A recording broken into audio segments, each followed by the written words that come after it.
is. And to judge what is going on as good or bad, again, that's the knowledge of good and evil. Like, I can't judge that. That's up to God. Well, I'm God too. Well, I'm God in some certain form that has no reality or no perspective of what the reality of realities is, that God is in process of processing. And the processing is really all done because there's no space and time. The word was spoken in this compressed way that we're experiencing, but it's done. And it's written, it's done, it's spoken, it's manifest, it's compressed into a reality that we perceive time, space within. It's done. So it's just what it is. And I can't call it good or bad. It just is. It's definitely God. So I guess you would say it's good, and that's where I don't necessarily even say it's good. I say it's perfect. It's what God intended.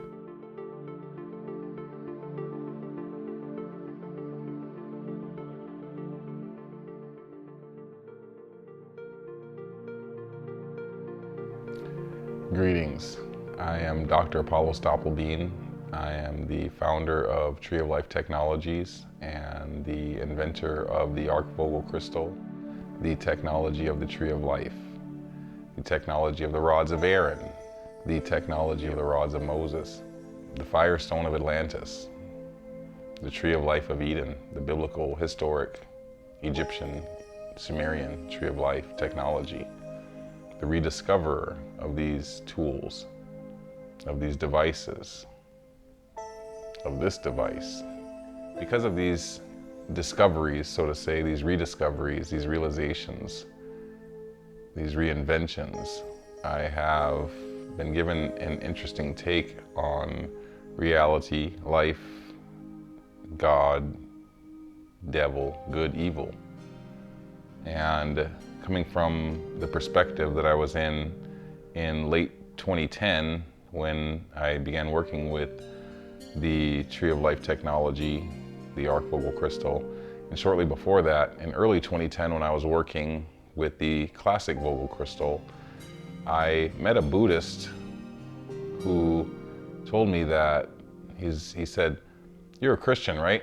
And I said, "Yeah." And he said, "Well, your God and your devil, they're like this. Your God and your devil are like this." And to me at the time, that was maybe the most blasphemous thing that I had ever heard in my life. And now I know that he's more correct than he probably even knew. I assume he heard this as a matter of Buddhist philosophy, Buddhist perspective, and which is more correct than Christian perspective on the nature and the philosophy behind the entity known as the devil, the spirit, or the man. In reality, the beings, the entities that have been constructed to be what we call the devil. From a Christian perspective, I say that in 2010 I was chasing angels and running from demons, running from the devil, and seeming to do battle in that sphere, in that perspective between the good and the evil, and struggling with understanding the nature and the balance of it, or the imbalance caused by it, and struggling through the imbalance caused by it, not understanding it.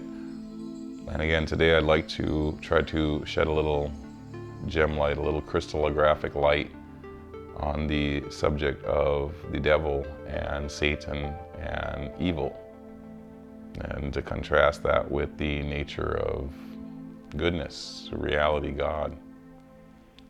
And like I said, I've been given an interesting perspective of this, coming from a place and time growing up in the churches, many different churches, but all Christian churches, from Southern Baptist to Lutheran to Seventh-day Adventist to Catholic churches. We kind of hopped around with family members to all of the various churches, Jehovah's Witnesses even, to all the various different churches that my family and extended family have been or are involved in, and friends as well, of course. And from that perspective, I was led to essentially a brainwashing into essentially different cults that have such a strong belief in the devil. I realize now that people believe in the devil more than they believe in God. And I don't know why anybody would believe in the devil. Like, we're supposed to believe in God. So where does this belief of the devil come from? Why are we stuck with these, like I said, brainwashings, these overlays of our mentalities that give us this perspective that there is a unseen, unknown guy with horns and a tail and a pointy tail and a pitchfork, you know, wearing all red, you know, or maybe very debonair or whatever, you know, the movies show him and they show this concept of Satan or the devil in many different ways. And like I said, why do we, and that's the answer, we've been dogmatically programmed through movies and through stories, you know, to believe in this entity. Like I said, many believe more in the devil than they believe in God.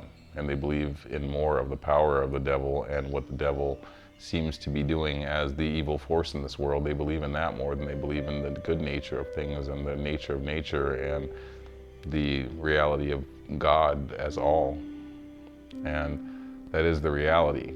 And I say God is the Alpha, Omega, beginning and first and the last, just like the scriptures tell us. So where in between is there something that God is not? Where is something that exists outside of God? Satan is known as the adversary. Where on earth or in the universe could God have an actual adversary? The all-powerful, almighty, all-manifesting, all-knowing God. How does this being have an adversary? When we get into the physics of things, we realize the nature of reality as a duality. We realize that there is no up without down.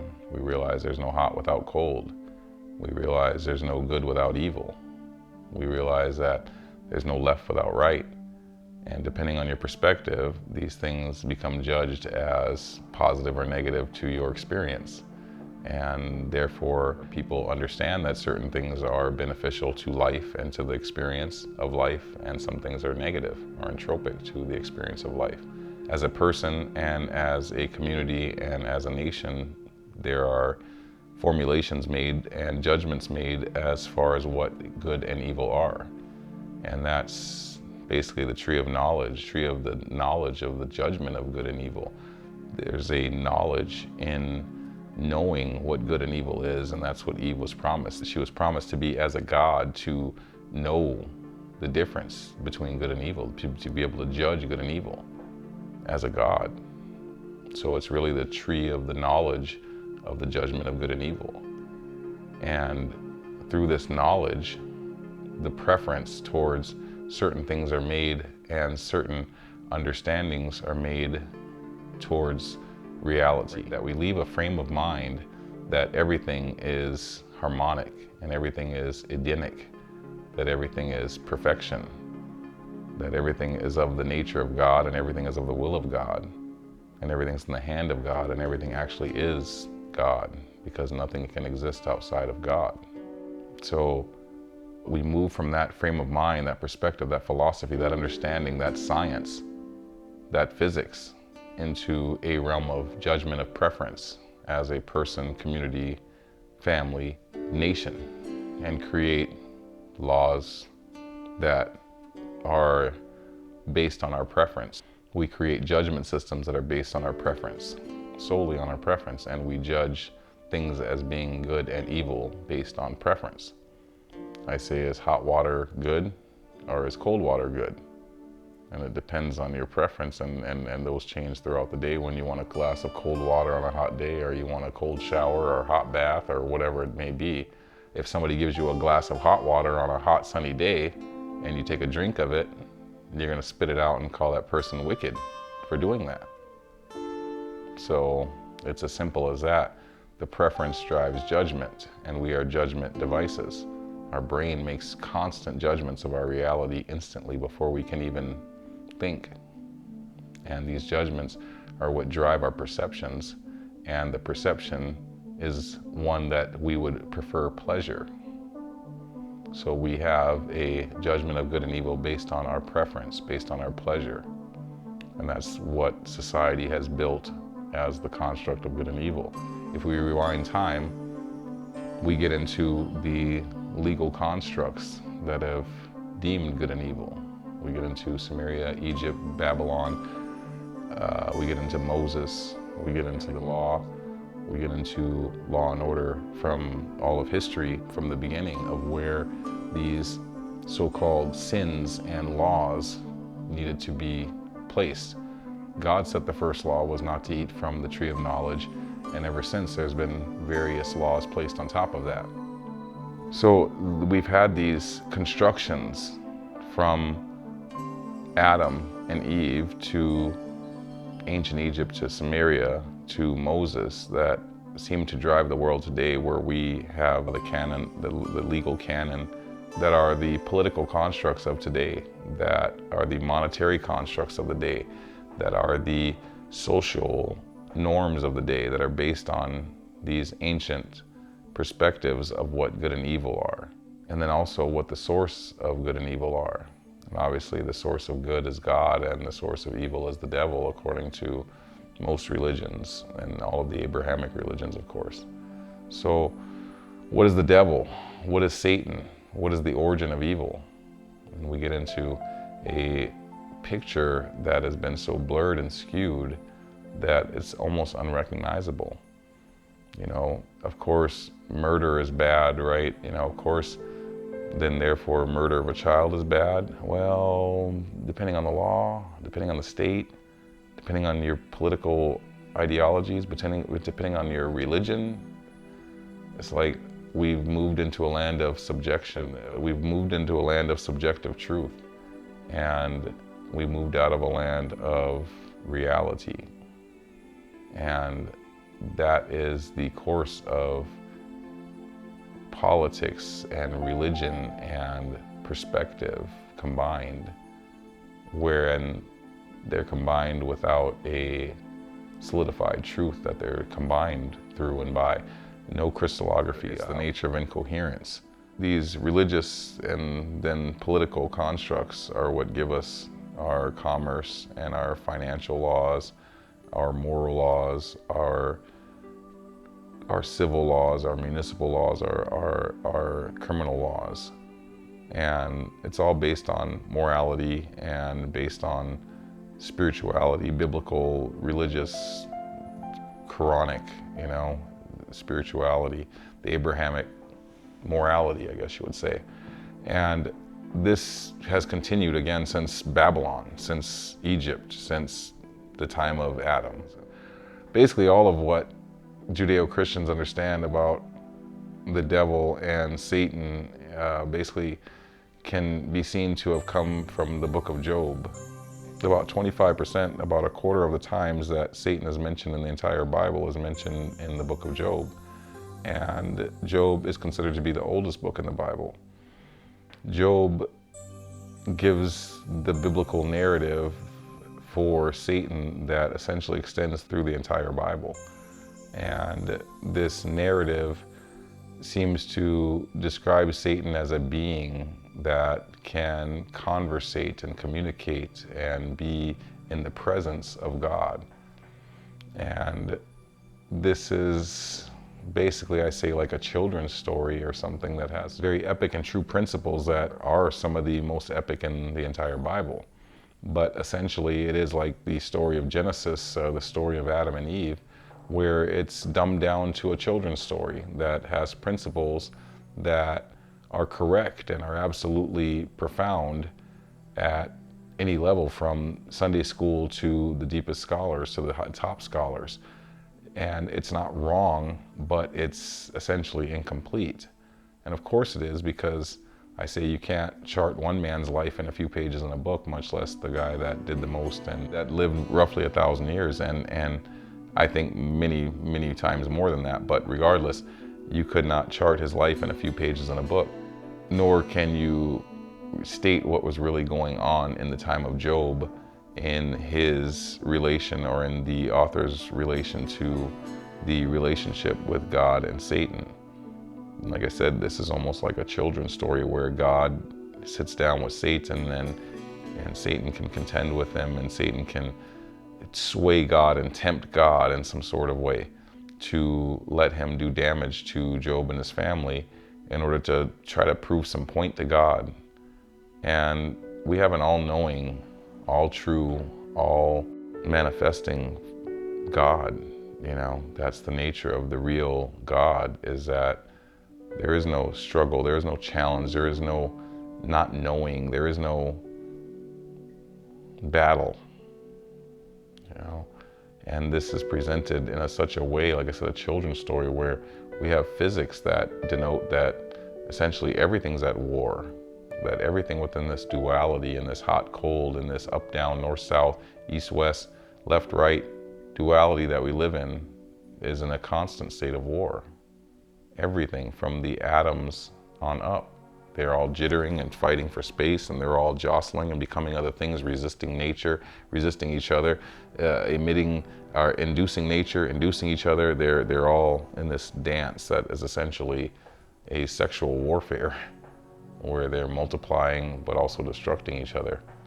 And it's everything in nature, and we see it as decomposition, we see it as evolution, we see it as de-evolution, we see it as changing. And this nature is the true nature of reality, no matter what is written and no matter how old the writings are. Job was described to be perfect, and not only in lineage, but perfect in mind. And what this means is that Job's understanding was superior to the people that were telling him to forsake his God because his God was allowing this stuff to be done to him, or that his God wasn't powerful enough to stop this stuff from being done to him and his family. But Job knew that his God was almighty and his God was all powerful, and that whatever was happening was a matter of what his God was allowing to happen.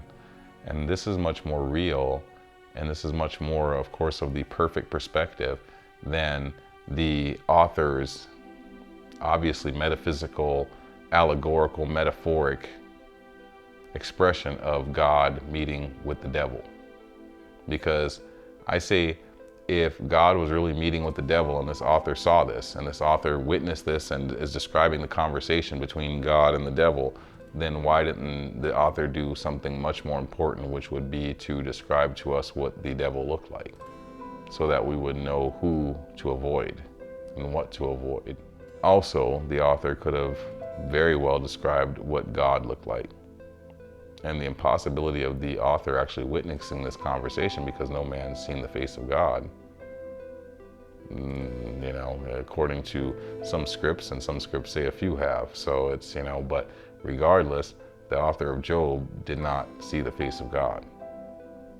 So it's a total children's story, and has, like I said, very relevant, very epic perspectives and philosophies and theosophy within it, but children's story. And this is the most that you can be sure about with the book of Job, and that's what the whole Bible is based on, in essence, that the book of Job provides the perspective that the rest of the Bible authors used as a frame of reference to the dynamics of what would be expressed about this entity known as Satan or the devil, and again, coming from the book of Job. And Job was no more concerned with the devil than the rain.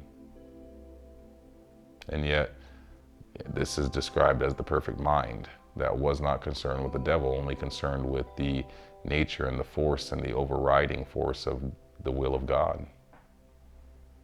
And that's the perfect mind.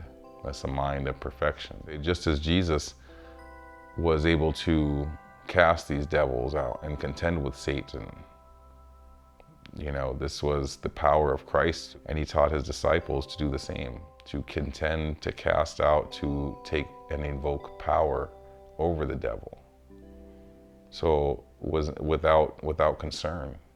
So we have this perspective that's given to us by the two of the greatest avatars in the Bible, and both were called perfect, and neither one were concerned with the actions of the devil outside of knowing that there was a power of God that was superseding, totally superseding, and I say actually in manifestation of everything we know as evil and the devil. Just as God, the universe, the force, the source, is manifesting every other atom and every other particle, every other wave in all of reality and physics, just as that is the case, God is manifesting whatever we feel is the devil. Whatever atoms or waves or energy or being that is what we would think of as the devil, what we know as God is manifesting that entity, being, spirit as well. So we get to the word Satan that's used about 50 times in the Bible, and it tries to relate this word, this name known as Satan, to a being. And at some level, that's a truism, that there is a being that is directly related to being the being that holds the origin as Satan. And it's not who religions, or most religions, would even think it was. But the reality is that there is an origin to this evil and to this name known as Satan. And the biblical authors from the Old Testament to the New Testament seem to try to be constructing a force and a will of a certain being or a certain force of reality to be ascribed as what is known as Satan. It's if you read through every text that regards the name Satan in the Bible, you're going to get the distinct understanding, just reading the verses that contain the name, you're going to get the distinct sense that it's talking more of a principality than a being, that there is a force, and there is a force that is given human characteristics. And in Revelations it says that this being will absolutely be given human characteristics and arrive to earth as the Antichrist, or be on earth as the Antichrist, Satan actually incarnate. But we are looking for more of a spirit, and that brings me to the term devil, a spirit which is of course an energy. So we're looking for an energy that is known as the adversary, is also known as the tempter. And these are two of the biggest attributes of Satan, is that it is Satan, this force, this being, is the accuser and the tempter. Well, who is it accusing? And what is it tempting? So this nature of Satan as being simply the accuser would bring us back to the tree of life, where we are accusing things of not being perfect. We're accusing God. We're accusing all these forces of nature. We're accusing the physics of reality. We're accusing a being that we've constructed, or that actually existed at some level, but we're constructing it and denying reality. We're constructing all these forces to be something evil when they are part of God's grand scheme, God's duality. And that is us constantly accusing, which is based on false judgment, which again is a product of the tree of knowledge, which is a bigger subject that we will get into soon. But the nature of the tree of knowledge is, again, to do something to our brain, which would be the corpus callosum, which is essentially splitting our lobes, our hemispheres, into a dueling mentality, where we're not seeing the oneness of things, we're not seeing the holism of things, we're not seeing things from both sides of our brain that give us the perspective of nature, of one, of God. So we're split, and we exist in our own duality, where we are continually judging from our perspective what is good and what's evil. And again, that is the accuser, because it just is. It's God. What do you call God? Good, so it's all good, but we get into these perspectives that we say it's all bad, or it's all the devil's, and it's all the devil's world, and the Bible has told us these things. The reality that the devil is also called the tempter is also a fundamental nature of the tree of knowledge. How do we fall? How do we, how did Eve eat from the tree of knowledge? Why does mankind continually get tempted to do these negative, evil, wicked things that are obviously harmful to life, pollutive to life? Why is this a continuing cycle? And one could say it's the being known as Satan that is tempting man to do these things. But I say it's the physics of reality, of duality, that tempts man to do these things. The nature of self, the nature of ourselves combined in the nature of this reality. And that is a part of, again, the duality that we are in, that we see things from this split perspective, and it ends up being a judgment device. We are the judgment day device in a sense that we are continually in this time judging everything in this hypersensitive perspective that is given to us by our culture and our society, hypersensitive to anything that is seen as impleasurable. So we've got a society that's very pleasured. We got a first world society that has more pleasures than people could dream of 100 years ago, more comforts than people could ever dream of, more luxury, more convenience. So that's obvious. And again, based on our perspective of what good and evil is, and is it good that we have convenience stores on every corner selling us fast food and snacks? It's what it is. So we get into the term the devil. So if you look up the term in the Bible, you get about 100 references to the term devil, and most overwhelmingly most of them have to do with devils. So you're going to get the word devil, but it's always got an S on it. So they're talking about multiple devils most of the time when they're talking about the devil in the Bible, overwhelmingly. There's only a few scenarios where the actual devil is mentioned. Now, devils, of course, is relating to some type of multiple devils. So we can see those as demons or people that are possessed with demons becoming devils themselves. But we have to see that most of the time it's talking about devils. Most of the time that devil is mentioned in the Bible is talking about devils. So plural. So multiple devils. So where are all these devils coming from? Why are there so many devils? Really, the only time that the New Testament is talking about the devil is when Jesus was tempted by the devil on the mount, and that story being repeated by different New Testament authors and being related to by different New Testament authors. And that's where the term the devil is mentioned, is Jesus contending directly with the devil. Also that the devil contended for Moses' body after Moses died. And also Jesus calling Peter the devil, not a devil, the devil. So we have this devil that contended with Jesus and that contended for Moses' body, and that will also come back in the end of times and be cast into the lake of fire and all these things.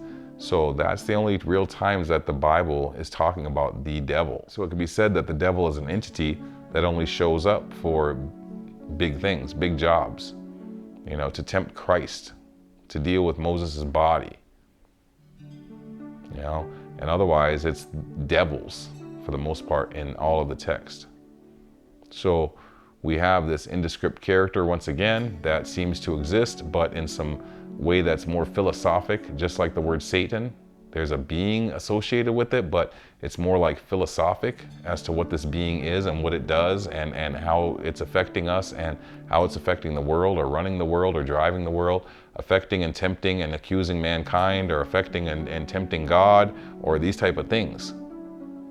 And in reality, like I said, that we should be more concerned with the philosophy and the multiplicity, because that's what Jesus was dealing with, was devils. He was casting out devils from people. He wasn't casting out the devil. The Bible says that these people had devils in them.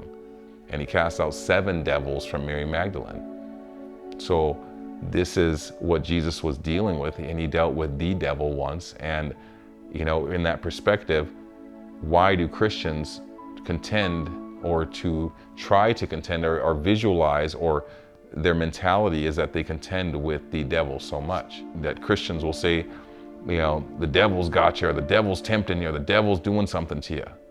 All the time, the devil. Well, according to the Bible, the devil has no time for you, because the devil's only tempting big things, doing big things.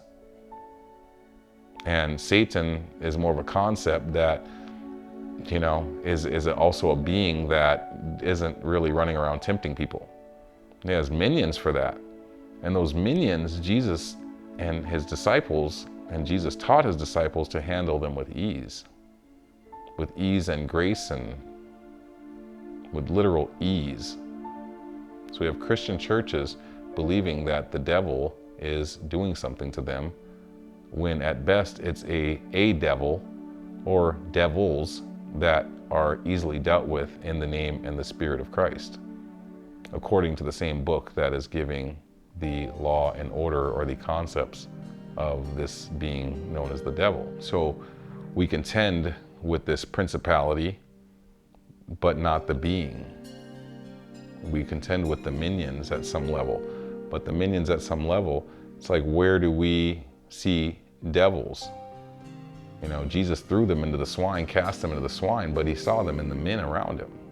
Saw them in his closest disciples, casted out 7 from Mary Magdalene, and told Peter, "Get behind me, Satan."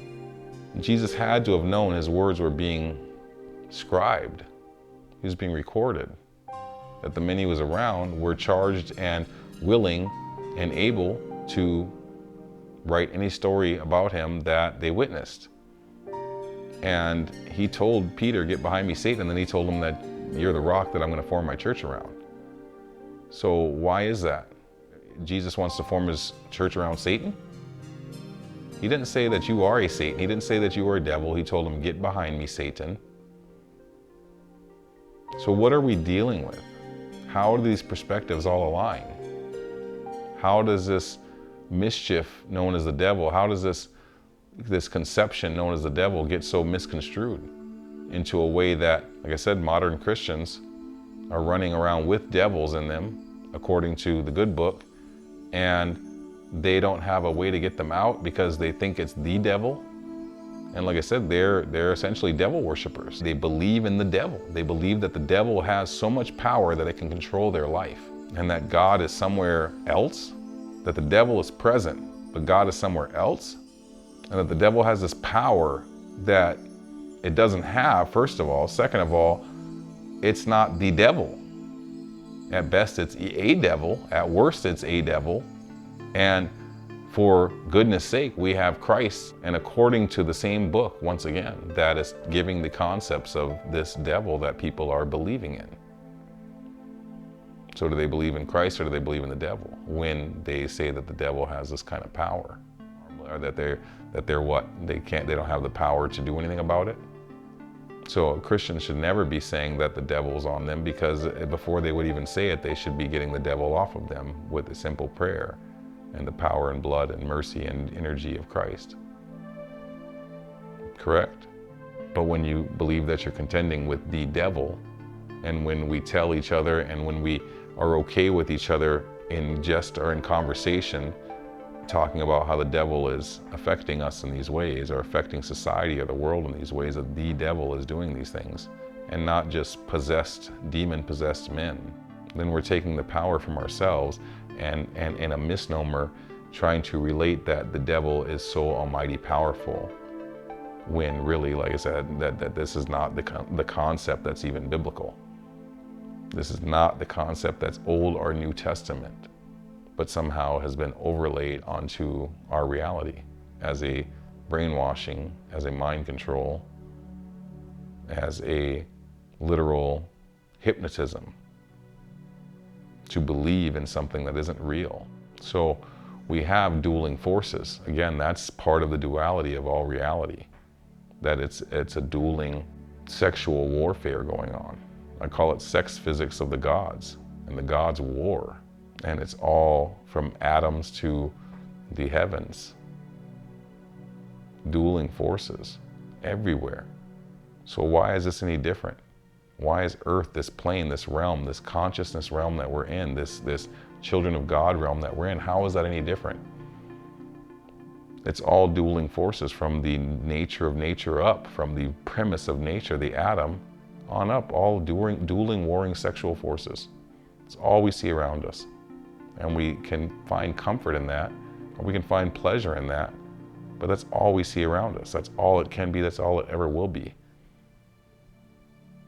And these dueling forces give us the stuff of matter, they give us the stuff of reality, they give us the stuff of life.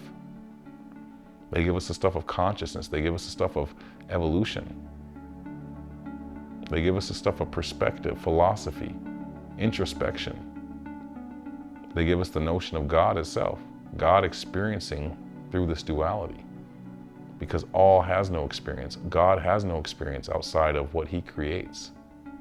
and then experiences through the creation, because God is all, of course, Alpha, Omega, beginning and first and the last. Nothing can exist outside of God. So if you are that, you have to create a reality. You have to create a reality outside of yourself, which you can't do because you're all. So you create it within yourself. That's how we're all God. That's how everything is God. And whatever the devil is as well. And so we get into what the devil is. That old serpent on the tree, both Old Testament and New Testament. Revelations describes the old serpent on the tree, the old serpent in the garden. That old serpent, referring to Genesis. So from Genesis to Revelations and everywhere in between, Satan is that serpent that tempted Eve in the garden. Who is that serpent? I've described in other videos how the Hebrew Judeo part of our Judeo-Christianity, the Hebrew Brotherhood or the Hebrew forefathers of Christianity, they know that the devil was Lilith. They know that the snake on the tree was Lilith, Adam's first wife, the mother of Cain. Lilith, a woman, a female, a goddess, also known as the mother of the universe, the mother of God, the mother of creation. This woman is the Satan, is the negative, the dueling force, the accuser, the adversary, the tempter. How is it, how is that possible? How is that real? Like, isn't it a snake? Isn't it a horned devil guy, with the horns and the pitchfork? And there's a woman who's also seen as a goddess, who's also seen as the feminine force behind all creation in other perspectives and other religions of this Lilith character, who has many names throughout history. But keeping it simple, we have this snake on the tree, and this snake on the tree, the wisest, most beautiful, beguiling creature in the garden, besides Adam himself. The Bible just notes the wisdom and the beauty that this serpent had. The beguiling nature, I guess you would say. Now, again, simply the natures of women. Women believe they're wiser than men. Maybe not smarter, but they believe they're definitely got some, feminine wisdom. And we all know that women are the beguiling ones of us. So, and not to be sexist at all. It's just, it's part of the duality of what makes the masculine, feminine forces mate. What makes them war and mate continually.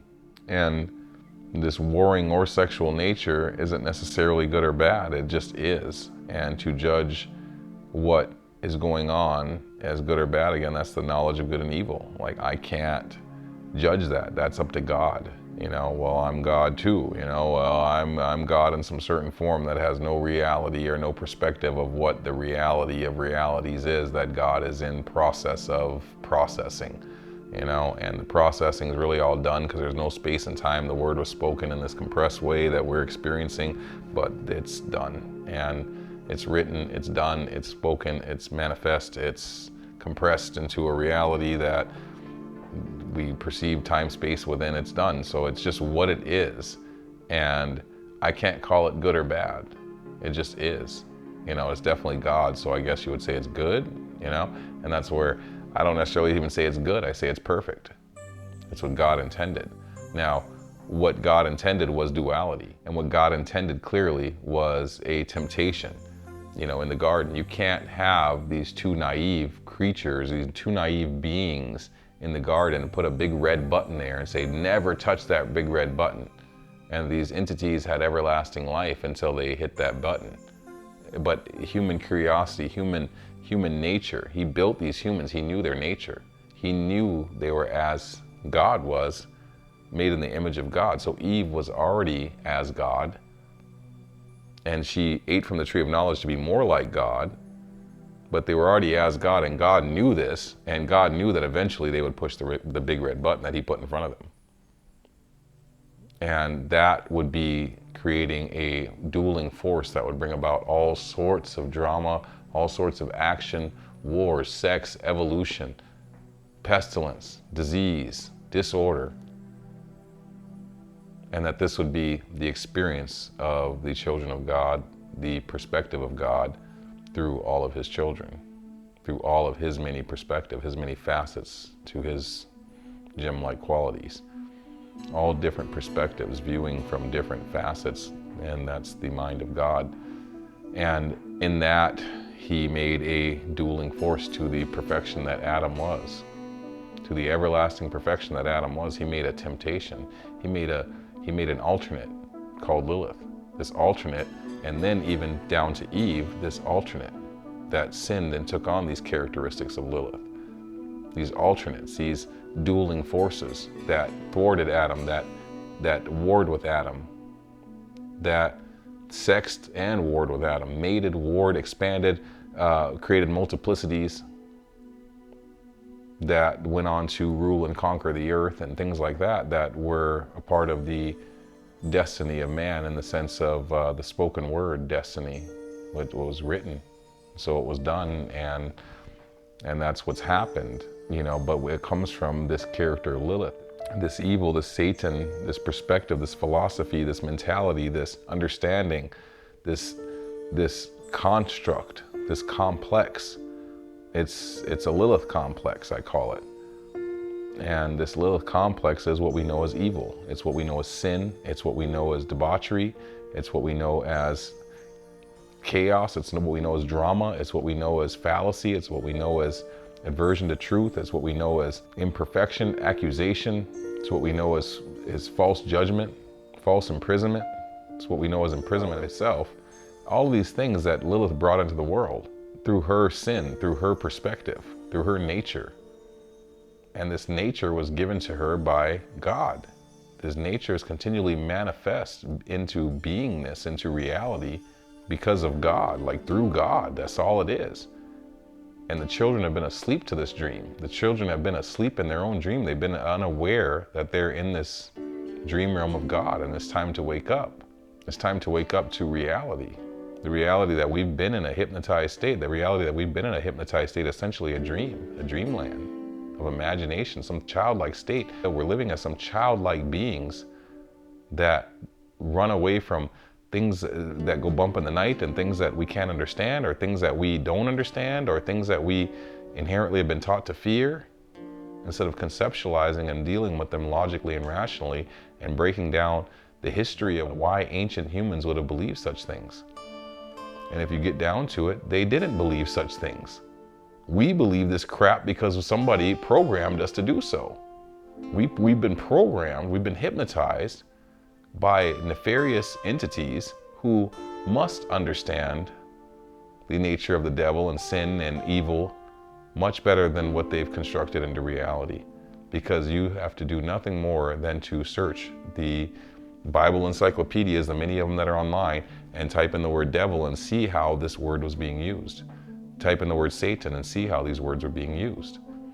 And see that they're more mental constructs that we have put attributes on to make physical characteristics or physical beings out of, when the only physical beings that ever existed that were the devils, that are the devils, is the line, the lineage of Adam and Lilith's children and Adam and Eve's children. And that's who we are. That's who we are.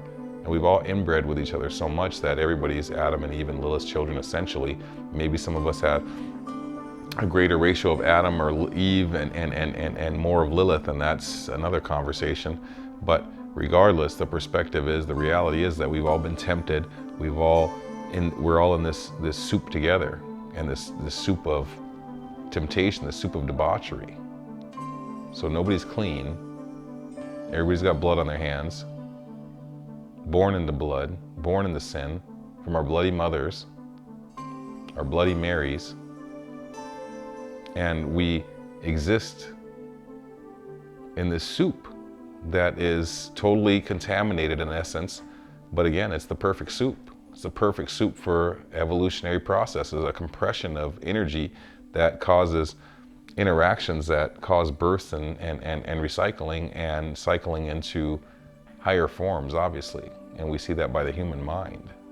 Whether or not whatever is going on Earth, whatever pollutions, traumas, chaos, whatever, we see the human mind evolving to the perspective that's to the point where the separation from God and the God knowledge is becoming thinner and thinner, where there are those that believe they can create their own holographic universe, interactive, intelligent matrix called a universe on micro scales.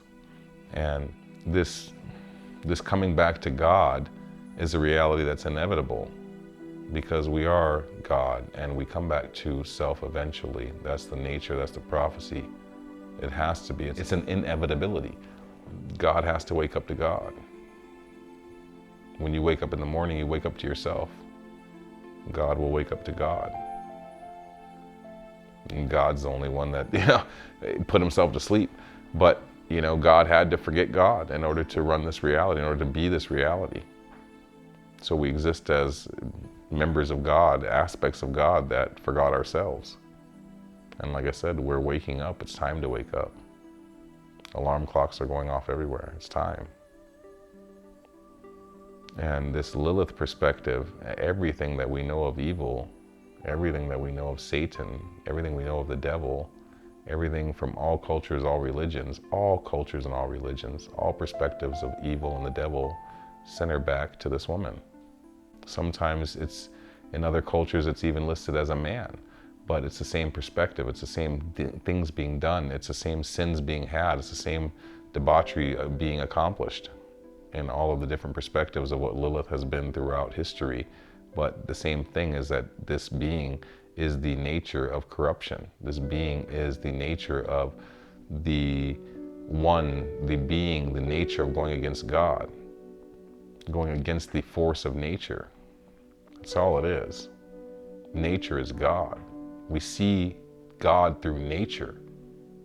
We see when science wants to study and when science wants to find God, they're looking at nature to find God.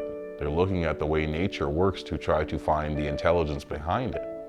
Well, you don't have to look at it too deeply to find the intelligence behind it. It's there. It's all around us. Look at a flower. Look at a bee. Look at a bird. Look at a tree. So you don't have to study very hard before you see the nature of God, if you're just open to realizing who you are and what it is. And this perspective of Satan that's just grown and been hypnotized or been more dogmatically overlaid onto human consciousness through various religions, through most every religion, that's teaching people a belief in Satan, a belief in the powers of Satan, a belief in the rulership or the perspective of evil. This has been overlaid, as the tree of knowledge has been a systematic overlay or an infection, systematic into mankind, systematic infection, self-propagating infection. And this is because energy spreads. So this is the force of evil that has been spoken about in all religions, that there is a force out there. There's a demonic force. There's demons in the spirit realm. And like I said, the perspective of all religions to kind of have this type of analogy or this type of analysis of reality, that there are these spirits, or that there are these energies. Spirits can be nothing more or nothing less than energies, and that there are these energies that interact with humankind. And it's like, of course, we have energies all around us, and some are more positive and some are more negative, and what they end up doing is influencing us. The sun influences our cells to speed up or die. Sun influences our cells to have vitamin D and some people cancer.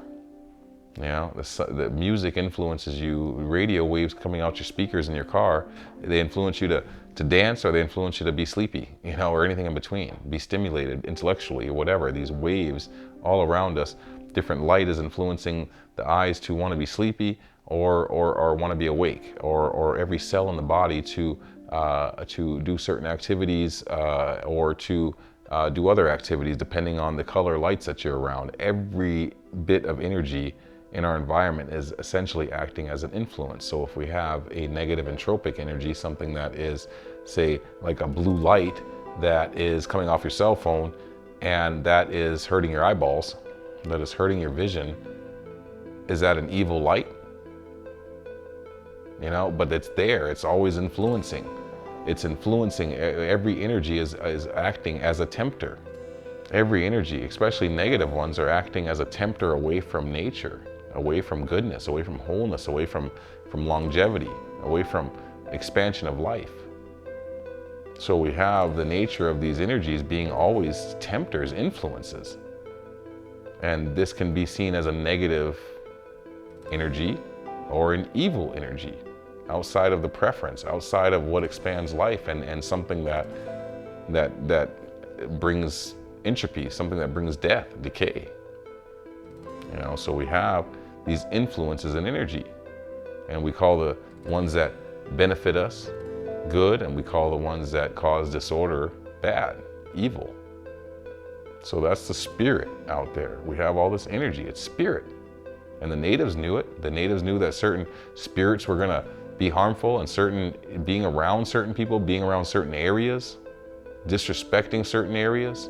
They knew that there was an energy coming from all these different places on the planet, all these different people on the planet, all these different entities and in space. They knew that everything had a spiritual influence, an energetic influence, an unseen realm of influence. And now we're testing that. We're calling it energy. We're calling it vibration. We're calling it frequency. All these energies, all these spirits, they're all around us, everywhere. The spirit of your Wi-Fi, the spirit of the moon, the spirit of the full moon, the spirit of the sun, the spirit of these lights, the spirit of the camera, the spirit of the action, the spirit of the lions, tigers, and bears, oh my. You know, it's like the spirit of everything. Everything is energy, everything is spirit, everything is information. And our realm is constructed, that's the way it's constructed. That's what's clear. All of our belief systems about it, all of our dogma about it, all of our religions or theosophies or philosophies about it may not be real. But what's definitely real is that we live in a realm of duality, that certain things have positive and certain things have negative influences on the human system and on life systems. And therefore can be seen as clearly as, and have been ascribed to being either good or evil.